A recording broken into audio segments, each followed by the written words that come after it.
¿Cómo están, gente? Hoy les voy a contar la historia de cuando Brasil fue imperio. Esto ocurrió más o menos por las mismas épocas de cuando las colonias españolas se empezaban a independizar. Por eso, si estamos hablando de independencias, ¿por qué no hablar también de Brasil? Así que chapa tu canchita y déjate cuento.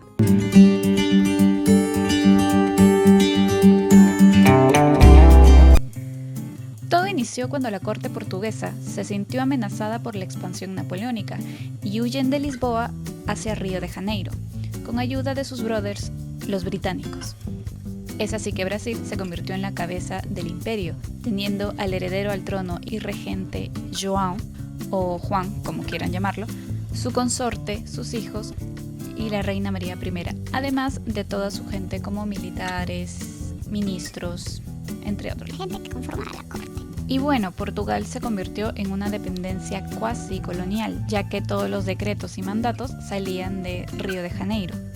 Como sabemos, la Carlota Joaquina, ni bien llegó a Río de Janeiro, intentó reclamar la regencia de todo el Imperio Español. Pero solo le hicieron caso en algunos lugares de Buenos Aires.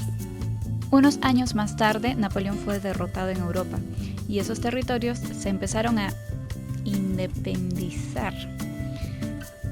Bueno, y ese mismo año el Congreso de Viena decretó la restauración monárquica, porque aunque la corona no fue derrotada, su huida fue tomada como una destitución, y pues la corte portuguesa se sentía recontra cómoda en Río y no se querían ir. João hizo una jugada y Brasil fue reconocido como reino, y él logra alargar su estadía en Brasil.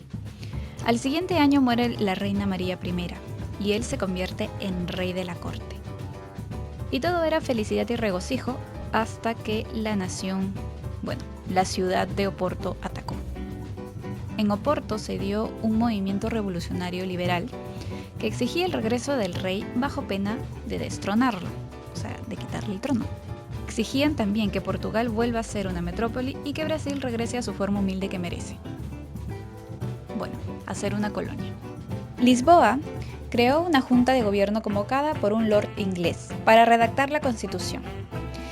Y en Brasil, al saber esto, Grão-Pará, Maranhão y Bahía, que hasta mediados del siglo XVIII habían sido sedes virreinales, apoyaron a Oporto, formando juntas mismo Hispanoamérica, desconociendo Río y fidelizándose a las cortes constitucionales portuguesas.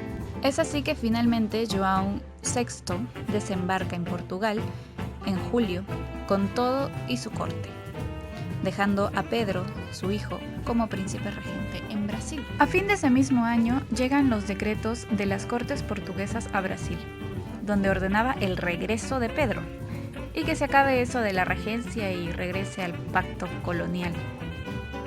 Obviamente a Brasil no le convenía perder su estatus, y le pidió a Pedro que se quede.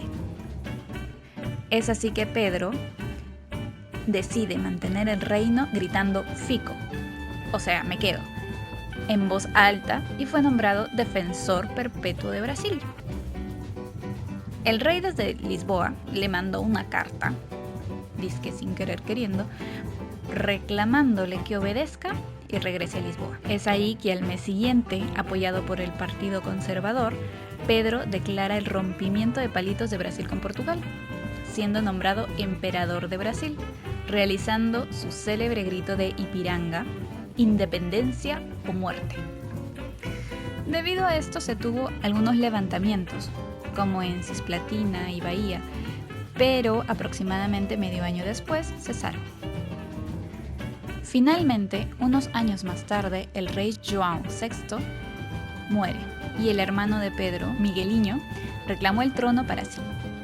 Y que Pedro I se entera y se fue a reclamar su derecho, armando así una guerra civil contra su hermano. Para esto, le dejó el trono a su hijo, creando una regencia hasta que su hijo tenga la edad para gobernar. Claro que no le dio ahí nomás porque era un niño de 6 años. Recientemente nos vinimos a enterar que el rey de Portugal fue envenenado con arsénico. Finalmente, el hijo de Pedro subió al trono a los 16 años, en julio de 1841, siendo también el último emperador en Brasil. Pero su historia será tema de otro video, ya que ahí es también cuando termina el Imperio Brasilero, para llamarse la República de Brasil. Gracias por acompañarme en este viaje al pasado. Que tengas un buen día.